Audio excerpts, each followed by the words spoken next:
นะโมตัสสะภะคะวะโตอะระหะโตสัมมาสัมพุทธัสสะนะโมตัสสะภะคะวะโตอะระหะโตสัมมาสัมพุทธัสสะนะโมตัสสะภะคะวะโตอะระหะโตสัมมาสัมพุทธัสสะพุทธังธัมมังสังฆังคุณุตรังอุปชฌายังนัมมัสสามิ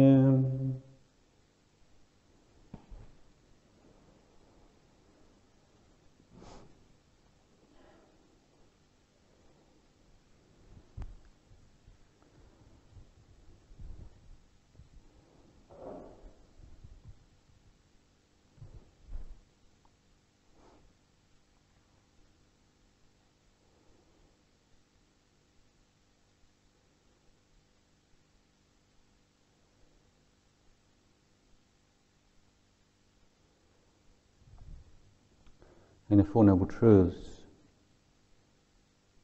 the Buddha declares that craving is the cause of suffering. It's important to remember, of course, that craving is not synonymous with desire. In Buddhist tradition, we consider there to be two kinds of desire: wholesome desire and unwholesome desire. In Pali language, unwholesome desire is called craving, tanha, and wholesome desire is called chanda.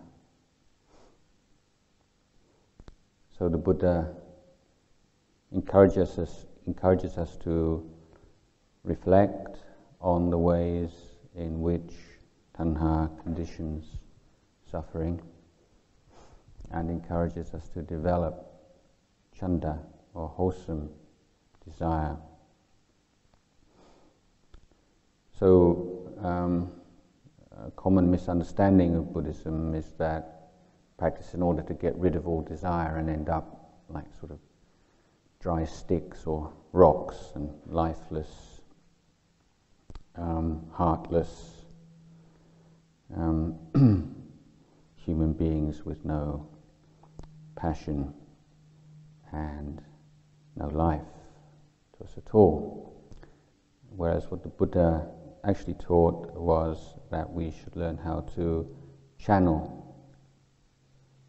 the desire from the craving channel, the stream of craving, the river of craving, as the Buddha called it, into the path of chanda.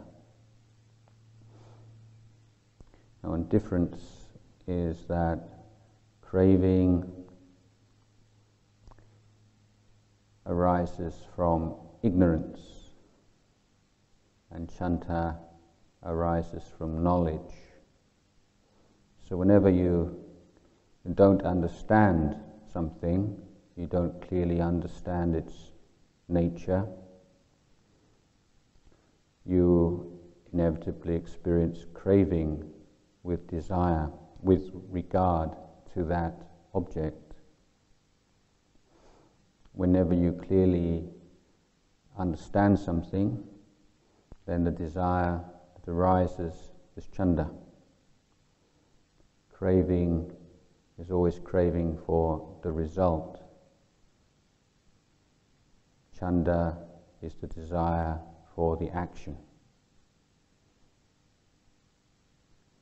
Craving sullies, agitates, disturbs the mind. Chanda brightens, energizes the mind. So in our practice we seek to find ways in which to encourage chanda, bring forth chanda. Ways in which we can enjoy our spiritual life, our spiritual practice.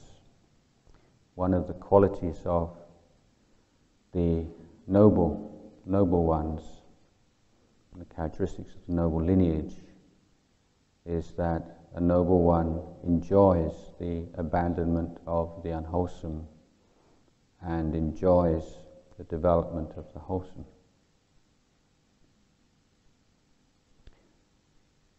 Buddhism is not a belief system.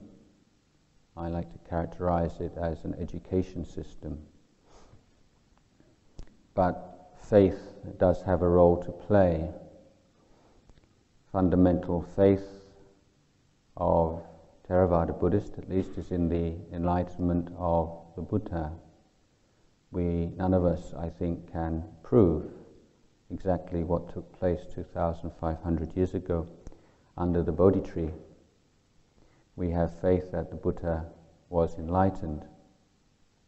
And we have faith that the Buddha was enlightened as a human being and was enlightened, therefore, as a representative of the human race, and demonstrated clearly through his enlightenment the potential for enlightenment within the human being.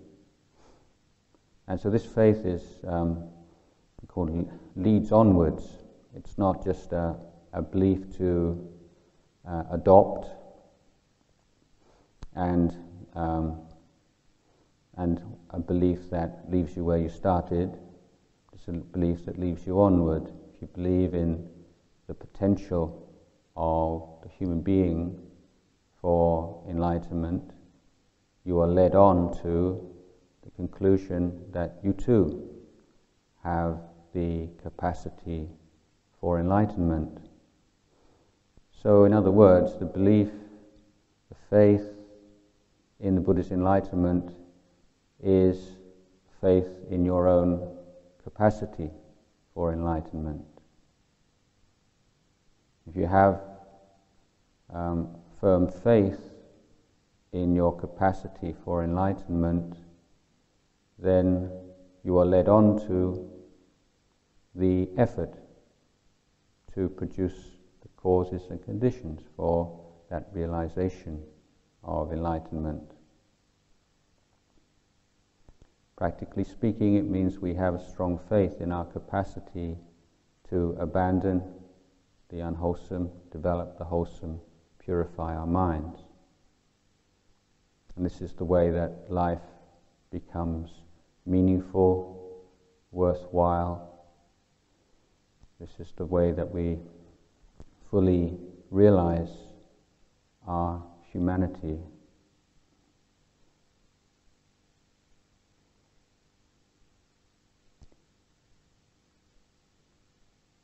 So the faith in our capacity for enlightenment, bound up with a particular way of looking at ourselves, entails a recognition that there is nothing fixed, stable within the body and mind.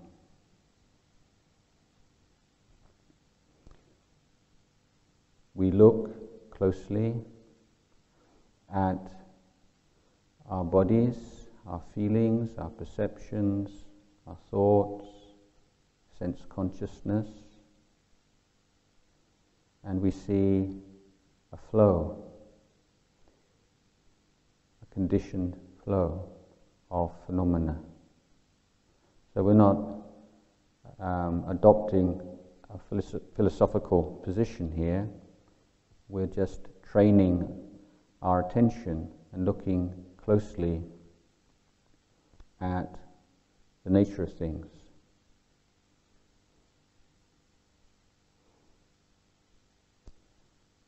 Sometimes discussions about Buddhist cosmology lead to a lot of disagreements or arguments, and people are curious about Buddhist teaching on past lives, future lives, but these teachings will never be anything more than ideas and concepts without clear penetration of this present moment. If you can clearly perceive the nature of the five khandhas in the present moment, then the teachings on rebirth will become very clear.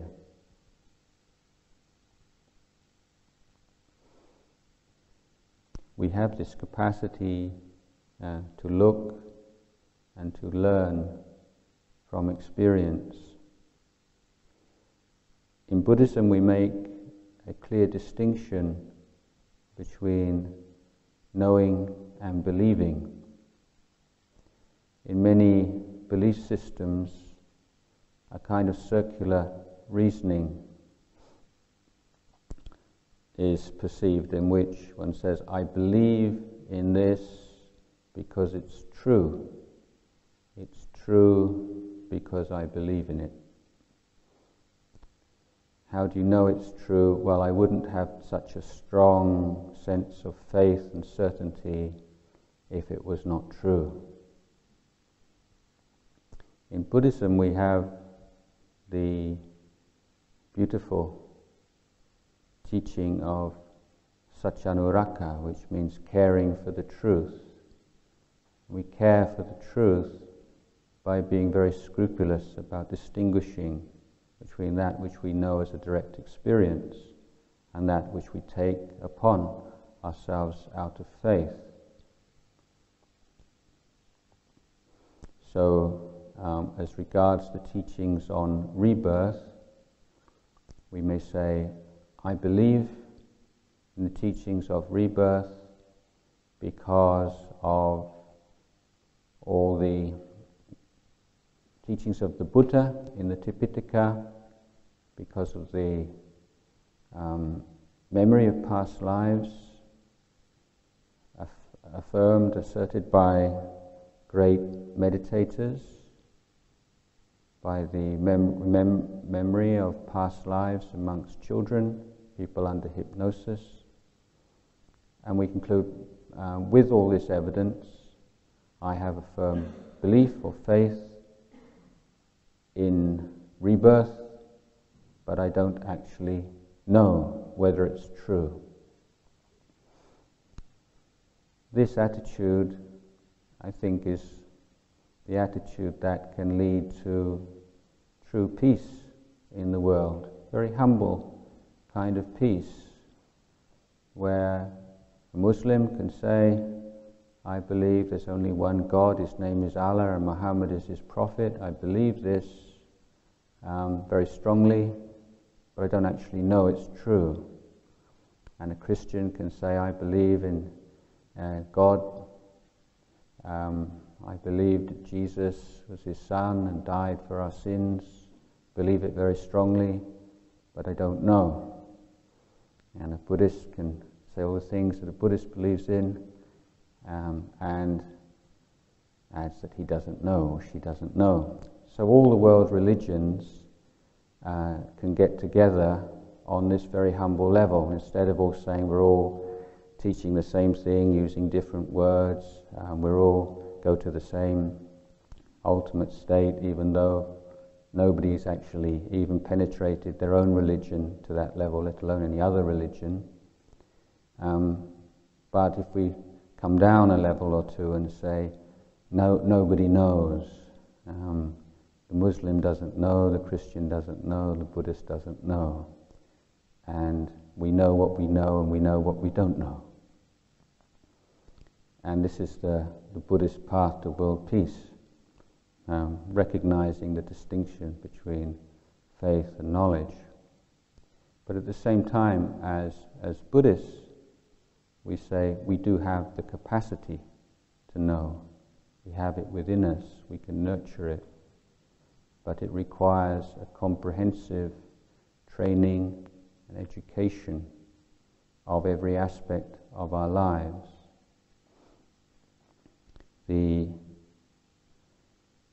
Theravada Buddhist position is very clear on this, that the development of meditation will only be truly successful with a very firm foundation of morality. It's true that people who lead rather heedless, unwise lives can develop samadhi, can experience quite blissful states of mind. But firstly, those states of mind are not sustainable in the long run. And secondly, they do not reach the level of samma samadhi. So samma samadhi that the Buddha taught as the final element of the Noble Path is that kind of samadhi which is based on morality and most importantly provides the foundation for wisdom. So the Buddhist Theravada position is not that someone who doesn't keep precepts can't make their mind calm on occasion, can't experience blissful states of mind, but it will never be the calm, clarity, stability of mind which will lead to liberating insight. The tendency in the modern world is often to consider everything a matter of technique and often feel that the problem with their meditation practice is that they haven't quite got the technique down. That there's some special esoteric technique which, once mastered, will do the trick. The Buddha made clear that without the absence of remorse, the sense of well-being, the sense of self-respect that comes through keeping precepts, then no real breakthrough, no real understanding of the human condition will result.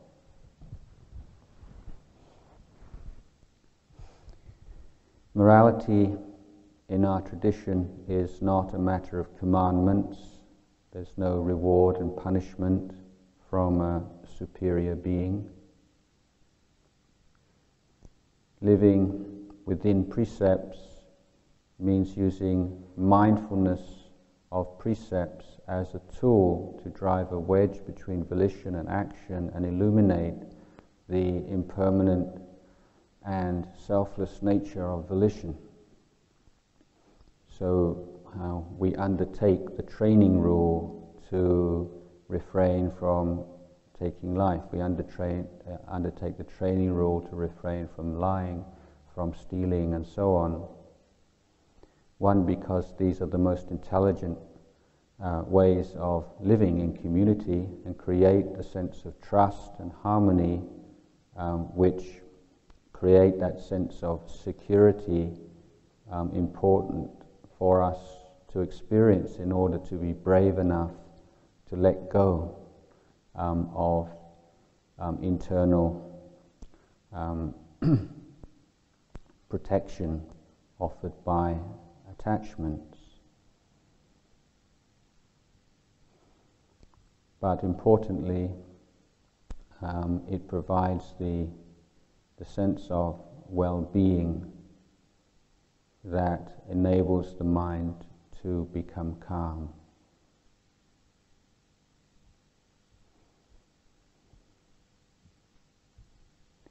Mindfulness is not a kind of floating, nebulous quality. We always have to be mindful of something. Mindfulness needs a peg. Mindfulness needs an object. We can't just be mindful.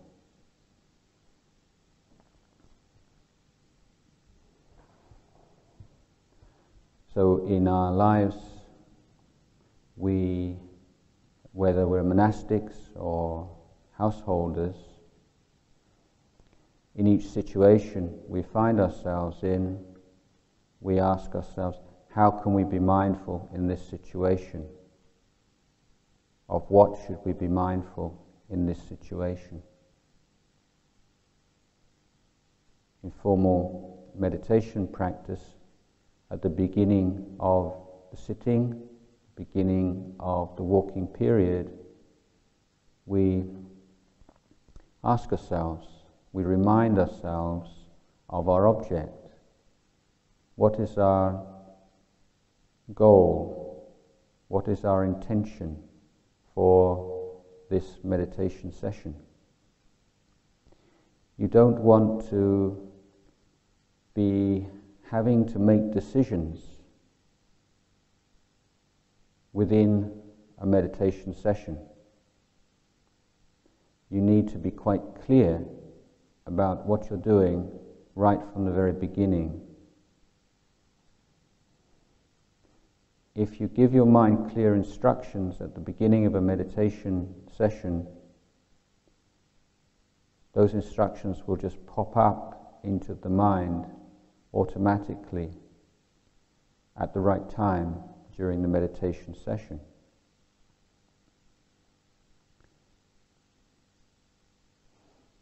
In the practice of anapanasati,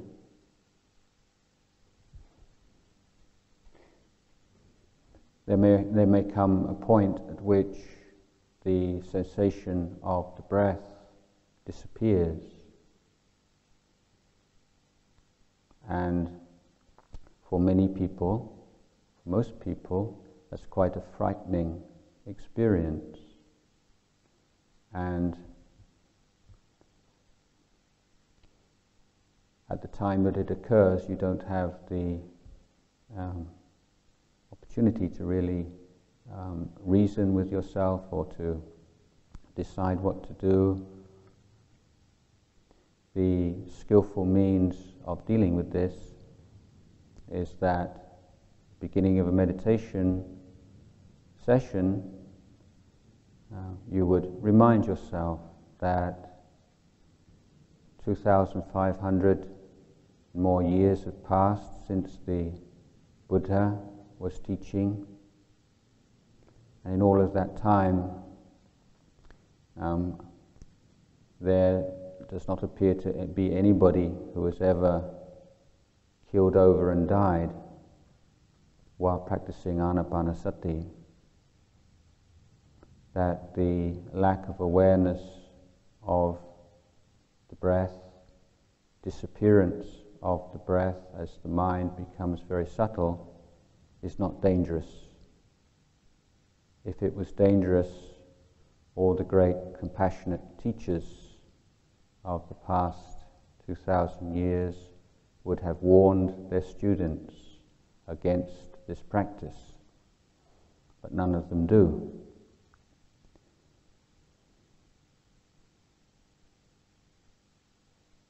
Being the state where the mind is very bright and still, blissful, no experience of the breath is in no way dangerous at all. So if one reminds oneself of this at the beginning of a meditation practice, if the meditation should reach that stage, the remembrance of that reflection pops up in the mind and prevents the mind from withdrawing from a state of calm out of fear. So being very clear in a meditation what exactly you want to do. If there's been a particular problem that arises on a frequent basis, then reminding oneself of the particular antidote for that problem right at the beginning of the meditation. Similarly, in daily life, one reminds oneself, what should I be mindful of in this situation? Certain cases we'll be mindful of the body, mindful of feelings, mindful of mental states. There's always something that we can be mindful of. Getting up in the morning, how does that feel? How does it change? Do you always feel the same way every morning? Where does your mind go when you're having a shower, when you're brushing your teeth, when you're getting dressed? Are you present? Are you with the physical reality that is manifesting at that time? Or is your mind wandering off into the future and what you're going to do after that task is performed? Our life begins to experience real integrity and groundedness when we give equal respect to every duty, every responsibility that we have. A sense of respect for brushing your teeth, respect for having a shower, respect for washing the dishes, respect for walking from one building to another building. If you give respect to all those very minor and mundane activities in your life, then begin to feel more and more at home in the present moment. The more at home you are in the present moment, the more the trivial junk thinking diminishes, the more reflective thinking can appear in the mind. Remember, the mindfulness is not just a matter of being present, but it's mindfulness within the context of the Four Noble Truths, being mindful of three characteristics. So if you're showering, for instance, or you're getting dressed, not just being aware of that action, but aware of the action within the context of Buddha Dhamma, in the context of the Buddha's teachings. You can take impermanence as the framework for your daily practice. Constantly observing, noticing, training the mind to hone in on the changes, the impermanence of each experience. You can take selflessness, anatta, as a practice, the perception of selflessness. You may use a mantra, anatta, anatta, anatta, just keep that going while you're going about your duties. If you have to talk and participate in meetings and relate to other people, then you adapt the mindfulness practice in a way that you can feel a continuity of mindfulness, even though the object of mindfulness may change. The sitting practice, walking practice, is one of sustaining mindfulness on a particular object. The mindfulness is sustained over a period of some minutes, then a stream of mindfulness occurs. A stream of mindfulness we refer to as samadhi. So samadhi is not something you do. Samadhi is the name for an unbroken, uninterrupted stream of mindfulness. Mindfulness means not forgetting what you're doing, not forgetting your responsibilities, not forgetting everything which pertains to the performance of a particular activity well. So it may, in some cases, require remembering information that one has learnt in the past. In the case of a meditation session, remembering the relevant teachings, remembering the antidotes to the various problems and imbalances that may arise, remembering, of course, the object itself, not forgetting what needs to be remembered is mindfulness. At the same time, one needs the quality of alertness, the awakened quality. And this is the quality that tends to dip and to fade over the course of meditation session. One way of preventing that happening, a very simple method, is just to say awake, clear, bright. Choose a word that you find inspiring and turns the mind to that quality very naturally. Is there that awakened, bright, clear, alertness of attention? Of the hindrances that we meet in meditation, we notice a spectrum from the very coarse expression of the hindrance to the very subtle and refined. And in the case of the third hindrance, of sloth and torpor, we see that in its very coarse form, it can be expressed as physically nodding backwards and forwards and more or less falling asleep. But that hindrance may also be very subtle, and you may be sitting very straight and sit for a long time and end the meditation and feel quite refreshed, almost as if you'd had a nice little nap. Kind of feels nice. So sloth and torpor can be experienced as a good meditation. Kind of peaceful, a fuzzy, cozy kind of mental state.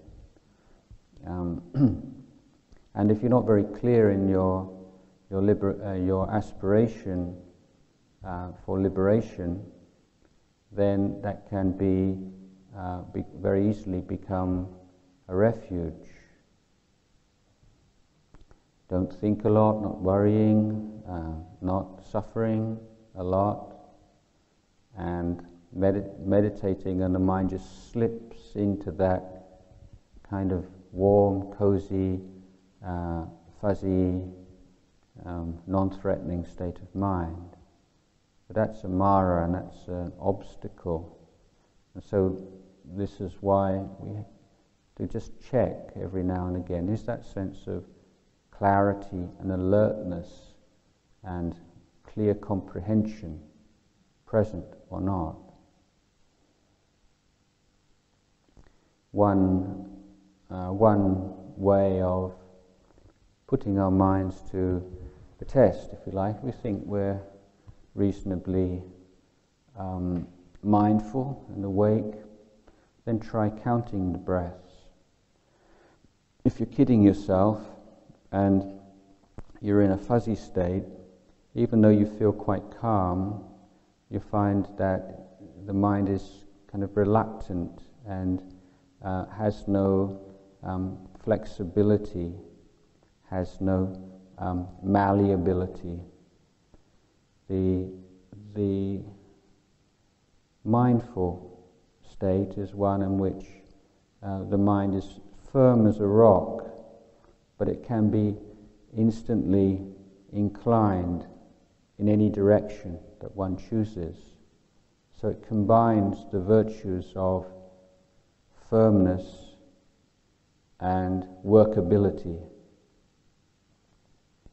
The mind which has been stealthily enveloped by the subtle kind of sloth and torpor is one which feels quite nice, but it's unworkable, it's stubborn, and you give it some work to do and it won't do it very well. So just as a test, now and again, while you're dwelling on the breath, just try counting the breaths for a while and see how easily that is accomplished. If it's found a lot more difficult than you might have thought, then that's an indication that the mind is not as mindful as that one had imagined.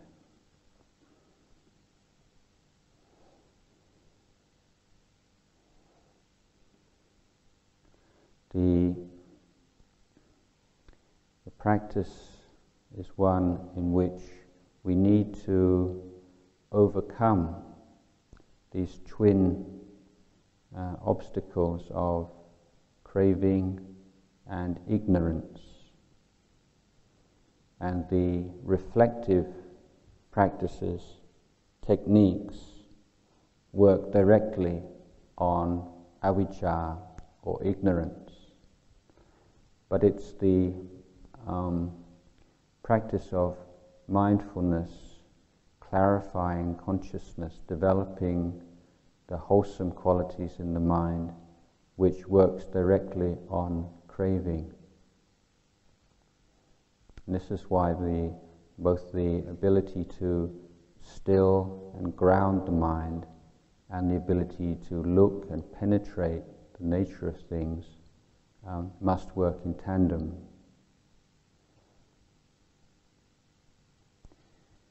The word defilement is one that we use frequently in Dhamma talks and in our general conversation about practice.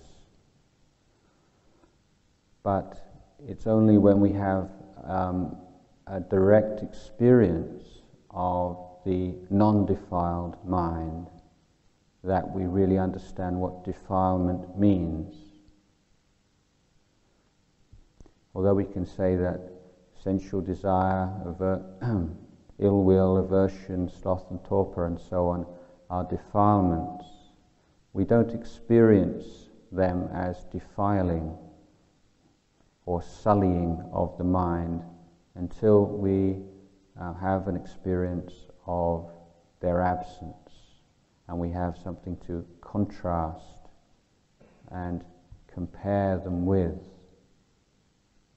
This is one of the great values of the stilling, calming practices. So if you've developed that mindfulness until it is clear and bright and the mind is still and is let go of the hindrances, then a great joy and bliss arises in the mind with the recognition of the absence of hindrances.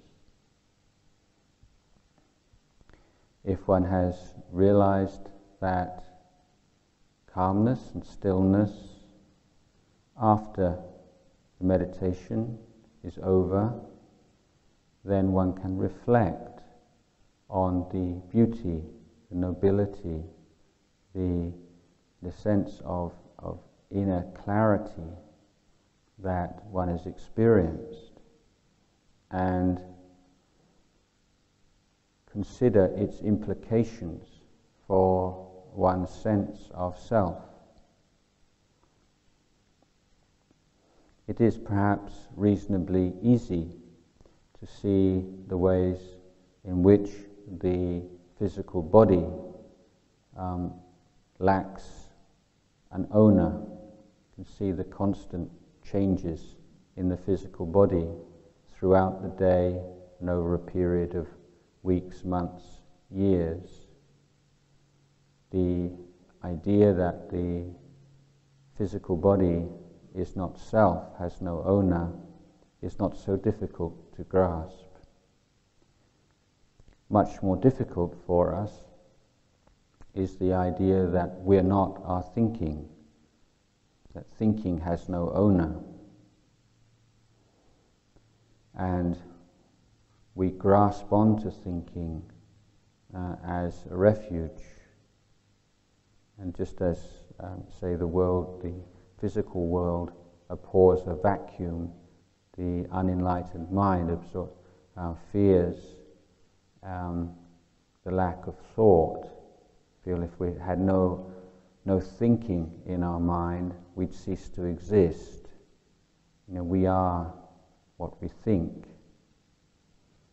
But in the experience of inner stillness and clarity, meditation, then we realize we've experienced a state in which we've never felt so real, never felt so alive, and yet every aspect of the thinking mind and all those personality traits which we formerly identified with so strongly are at that time completely absent.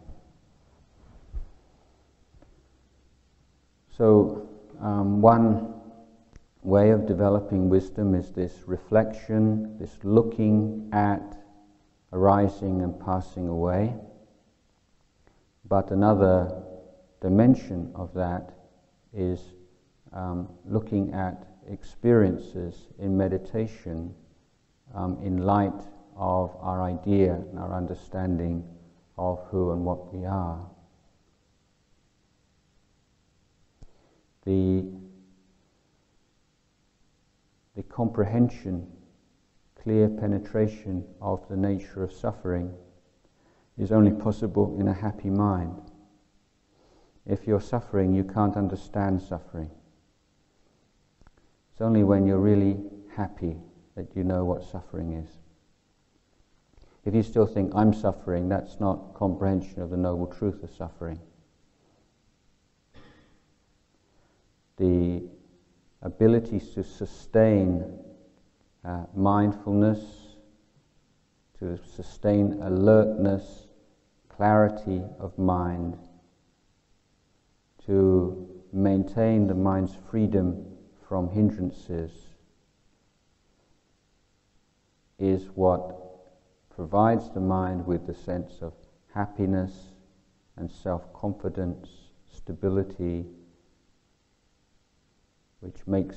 which gives it the fearlessness necessary to look at the empty nature of the five khandhas.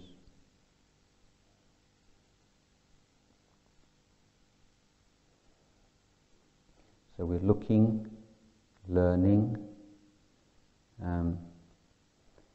and we begin to see more clearly, don't we, that there's nothing there that we can say, yes, this is who I really am. My favorite simile is of a river, and say we take the River Thames, for instance. The River Thames certainly exists, there's no question about that, but what exactly is it? What do we mean when we talk about the River Thames? Certainly if we say the water, then the obvious answer to that is that the water that you see one day has very soon flowed into the sea. So the water that forms the body of the River Thames is constantly changing. There's no stable body of water. fish, the creatures within the river, even the stones, the pebbles, everything that goes to make up the River Thames is in constant motion, flux, according to causes and conditions. So to say that there's the River Thames is anatta doesn't mean that there's nothing there. It merely means that we're become more clear in our minds as to the relationship between names, labels, and reality. So we have ourselves, Ajahn Jayasaro, does he exist? I think so, but the thought I exist is rising, passing away. How do we use this word I? Say, I'm tired, I feel energetic, I have a pain in the leg, I feel happy, I remember, I anticipate, I hear, I see. We have this single word I. And yet when we look at what that word refers to, we see a constant flux and nothing stable. Sometimes we use the word I to refer to the physical body, sometimes to feelings, sometimes to memories and perceptions, sometimes to thoughts, opinions, sometimes to sense consciousness. So just as we use this single word, River Thames, to refer to a complex phenomena in the physical world, so we use the word I to refer to a complex phenomena, 5 khandhas arising, passing away, exist, but not in the way that we usually think they do. We start to look more closely at the physical, the thinking process, the most deliberate kind of thinking process, making a decision. Say we have a difficult decision to make, so we weigh things up in our minds, we look at all the pros and cons, and we spend a long time thinking about it, what's the right thing to do, this way or that way, and then we make a decision based on that. Or so we believe.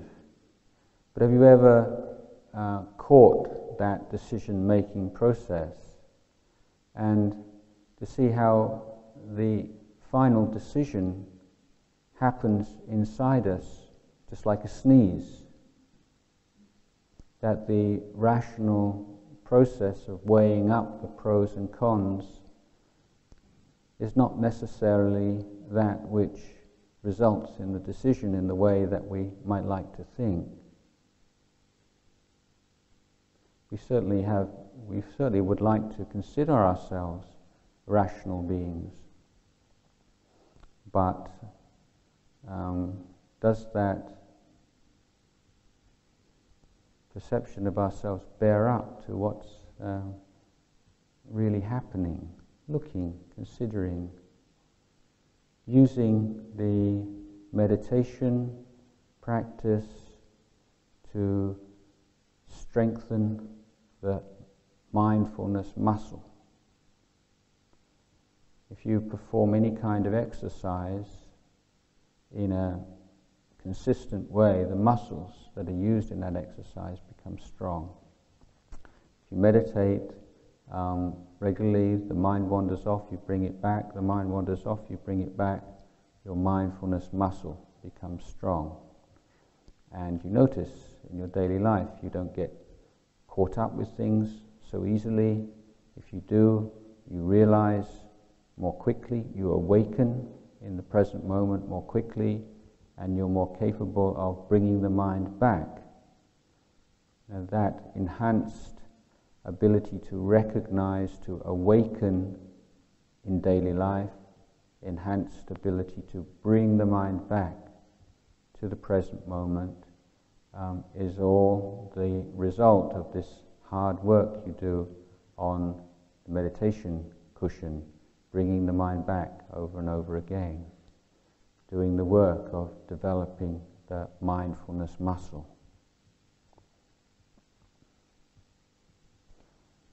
So there is a constant effort to be mindful, adapting the object of mindfulness as is appropriate.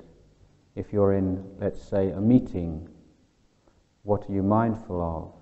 Well, being mindful of your breath is probably not the best option there. You're watching your breath going in and going out. You're not going to contribute to the meeting very successfully. So in that case, you're mindful of speech, mindful of speech within the framework of Samma Vajja, right speech in the Eightfold Path. And you're aware of the feelings and perceptions that arise in the course of a meeting.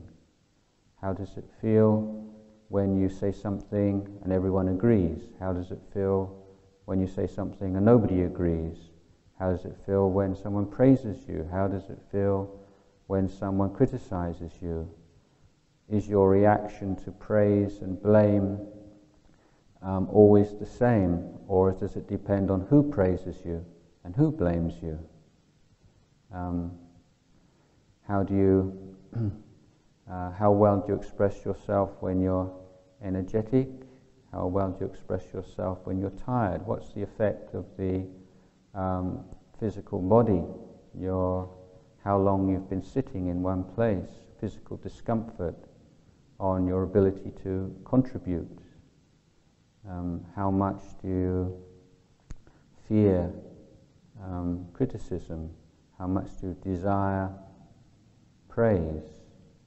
How much is the pain of blame conditioned by the intensity of desire for praise? Do you get bored? What's boredom? To what extent is boredom conditioned by a desire for excitement? So many things that we can be mindful of in that kind of situation. So there's a constant challenge and interest in maintaining the mind free of hindrances, maintaining a mind with mindfulness, clarity, awareness, effort, seeking to abandon the unwholesome, develop the wholesome, purify the mind.